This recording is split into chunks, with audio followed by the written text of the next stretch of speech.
The audience inside the Grand Theater of Cebu City buzzed with excitement as the cameras rolled and the host announced the next act. Up next, we have Marco Dela Cruz. A faint cheer rose from the crowd, but soon quieted when Marco appeared from backstage. He was barefoot, wearing a torn brown shirt and faded trousers, his face pale and glistening with sweat. In his trembling hands, he carried a cracked wooden bucket filled with muddy water, the kind that looked as though it came straight from a forgotten place. A faint smell of earth and rust drifted across the stage as he placed the bucket at his feet. The judges exchanged uneasy looks, their smiles fading into curious frowns. Something about this man didn't fit the usual Got Talent energy. There was no sparkle, no music, no stage confidence. Only stillness, tension, and mystery. When the spotlight centered on him, Marco slowly lifted his head, his eyes unfocused yet deep, like a man who had seen something he could never forget. "This," he said softly into the microphone, "is the story of the Seaman Cow Well." The crowd shifted uncomfortably, unsure if it was a comedy, a drama, or something darker. He rang a small rusty bell, the metallic chime echoing strangely around the room. Then, with a low, rhythmic chant in an old Cebuano dialect, Marco began his act. The sound was haunting, part prayer, part curse. As he chanted, the lights on stage flickered, casting distorted shadows on the walls. Some people in the front row leaned forward, intrigued, while others looked uneasy. He dipped his hands into the bucket, swirling the water, and slowly began to pull things out. First came old silver coins, their surfaces darkened with age. Then, small animal bones, tied together with thin red strings. The audience gasped.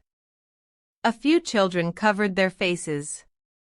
The judges whispered among themselves, trying to decide if it was a performance or some kind of ritual. Marco's voice rose higher, his chanting turning almost desperate.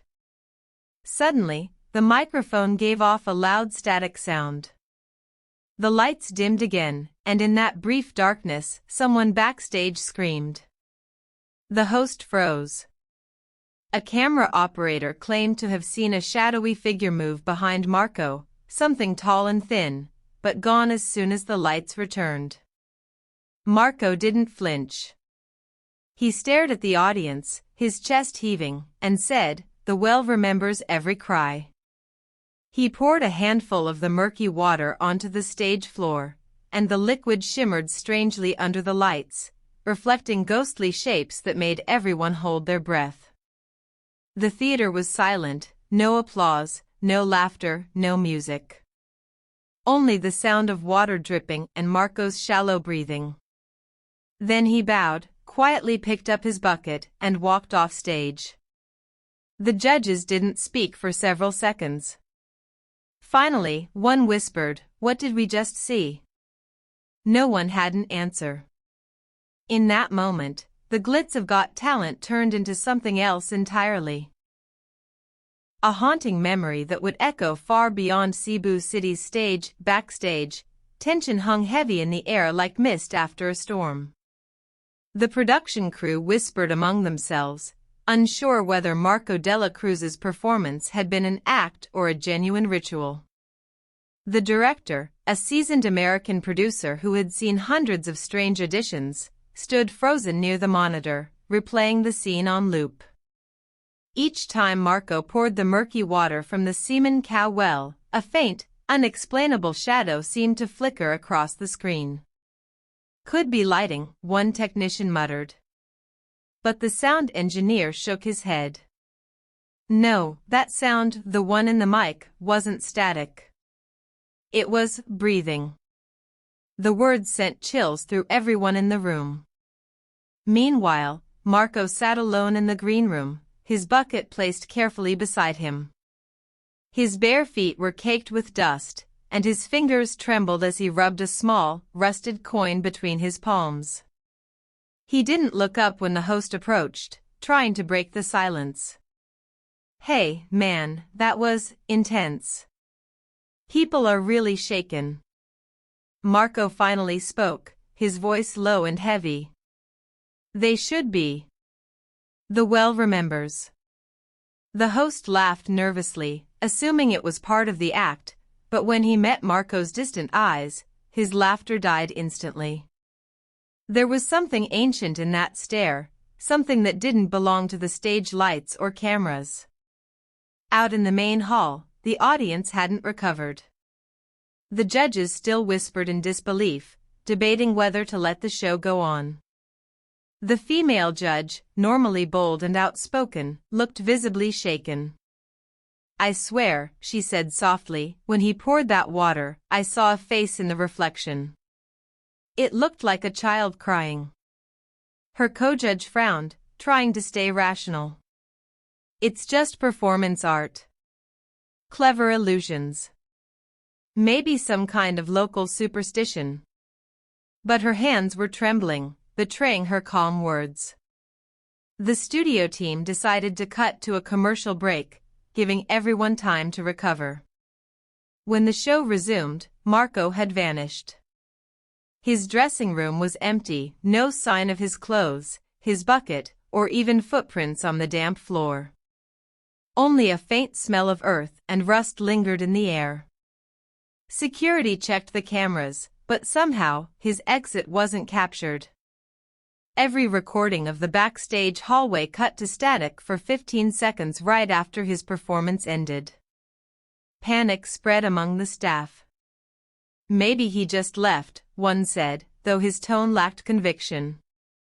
That night, when the episode aired on television across the USA and the Philippines, millions of viewers replayed Marco's act in slow motion. Some claimed to see shadows moving independently of him. Others swore they heard whispers under his chant, voices begging for release. Forums exploded with theories, some calling him a fraud, others a cursed man channeling spirits through the semen cow well. The performance had transcended entertainment, it became an urban legend overnight. And though Marco Dela Cruz was never seen again, his act remained one of the scariest moments in Got Talent history, forever haunting those who witnessed it live weeks passed after Marco Dela Cruz's terrifying audition in Cebu City. But the mystery only grew darker. The producers of Got Talent's scariest auditions tried to move on, airing new episodes and focusing on lighter, happier acts, yet Marco's name continued to dominate headlines across the Philippines and even the USA. Viewers who had seen the episode reported strange experiences, televisions flickering, whispers heard late at night, or sudden chills whenever the clip of the semen cow well performance appeared. Social media was flooded with theories. Some believed Marco was an actor pulling an elaborate hoax. Others claimed he had awakened an ancient Cebuano curse, one that was never meant to be witnessed by outsiders. The debate went viral, transforming Marco from a poor performer into a legend of fear. The production team, however, was still haunted by what had happened backstage. Security staff came forward saying that in the nights following Marco's act, they heard the faint sound of a bell ringing from the empty stage. At first, they dismissed it as imagination, until one evening, a janitor cleaning the floor found wet footprints leading from the stage to the back exit. The footprints were small, barefoot, and covered in black mud, the same kind of mud Marco had carried in his bucket. When they reviewed the CCTV footage, the cameras once again went to static for the same 15 seconds Marco disappeared. No explanation, no interference, just silence and darkness. Fear began to spread through the staff, and even the show's director admitted that something unseen might have followed Marco from his hometown.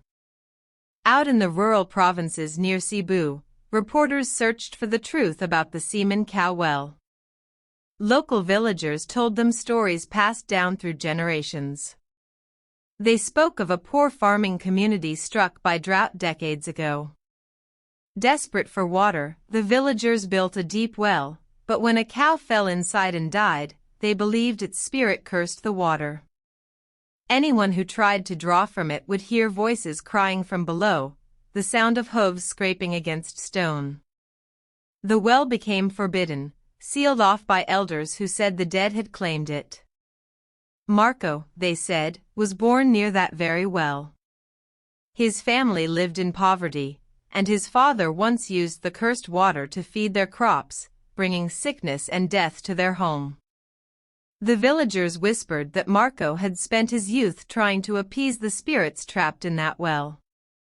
As the legend resurfaced, the world realized Marco's act wasn't mere performance, it was a plea. A poor man carrying his family's curse onto the world stage, asking to be seen, to be freed, even if it meant terrifying millions. The final scene of his audition, the eerie silence after his bow, gained new meaning. Viewers now said it wasn't fear they felt, it was sorrow.